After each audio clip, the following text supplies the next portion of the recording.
Hello and welcome to another video. So I was thinking today, what is the hardest thing about being a software developer? And you may think it is writing code, right? Figuring out how to write code is the hardest thing. But it really isn't. Once you have a couple years under your belt, you've seen enough things, and as you get more years under your belt, you've seen even more things. You develop patterns and you know what works. Most of the time you're developing, it depends on your job, but a lot of time as web developers, you're developing things that you've already touched before, and they aren't entirely novel. Maybe 20% of your time is novel, the rest isn't. So you've got patterns you can lean on. So writing the code itself is generally not, I wouldn't say easy, but it isn't the hardest part, especially now you've got the help of LLMs that can really help you test ideas, assumptions, and develop some quick boilerplate code that may work in simple cases, or at least that you can build upon and save time with. So I don't think writing the code is actually the hardest thing. Writing code is actually very easy. Writing good code, on the other hand, is definitely harder, and there will be different standards depending on who you work with and what they implement in the code base where you work. Some people are fairly lax, other people have really high standards, so those things can make writing code a little more challenging. But really, I think the hardest thing is understanding what code to write. You can write any code. Writing the code is easy. The hardest thing is knowing what's the right line of code. And that's really just an end product.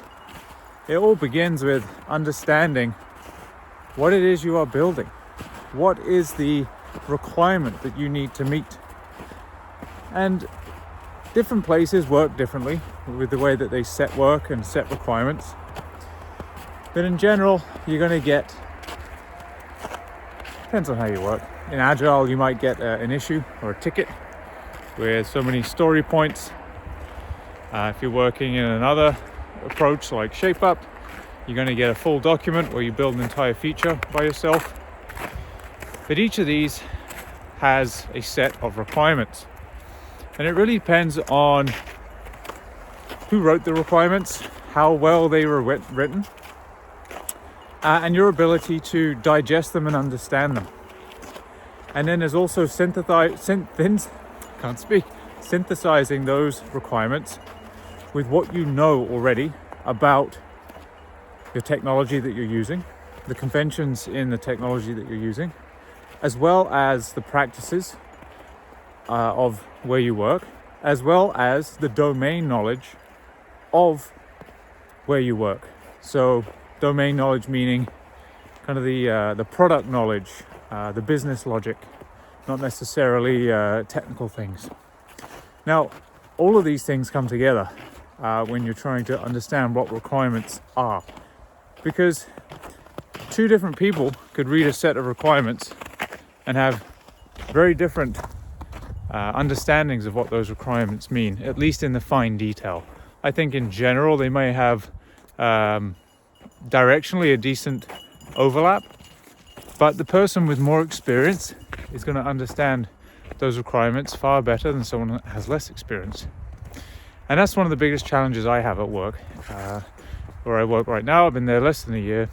It's very fast paced, high expectations with deadlines, and you have to be able to, if you want to succeed and let's say reduce the amount of pressure and stress that you have, it means you want to get code that will be accepted upon review, written in the shortest amount of time possible, or at least in a reasonable time frame. And in order to do that, you need to be able to understand the requirements. Because I could write a solution to something 5 different ways, and they will all work, but only one of those ways will be, let's say, accepted or preferred. And often what will delay me in getting the right solution is understanding the requirements exactly as they're met. So I'd say my message to you would be, when you're writing code, no matter what you're writing it for, whether it's a project that you are doing in the Odin project, or it's something that you're working on for yourself, or you're doing it as a contractor, or you're writing code professionally, understanding those requirements is, I think, the most important thing that you can get good at, alongside your technical abilities.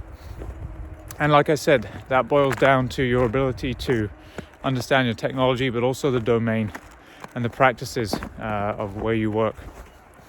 I think it's something that's not really that often talked about. We do talk about, prepare things before you write code.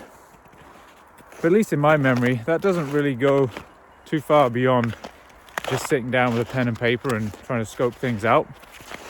But I think it really means dive into the product that you're working on, dive into the domain, business logic as much as you can, so that understanding requirements just gets easier for you, and you're more likely to be able to write code that is going to be accepted in a faster time frame. That will make you a more productive developer. I think it will make you a happier developer. It will make you a better team member, and I think it will just help you in your career in general. But anyway, that was the thing I was thinking about today. I was thinking, what is the hardest part about being a developer? The code itself is quite easy to write. It's getting the right code, I think, is where the key is. Anyway, out on another walk on a beautiful evening. Hopefully you can get away from your computer as well. But anyway, let me know what you think the hardest thing about coding is. I'm interested to hear your opinions. Okay, see you next time. Bye bye.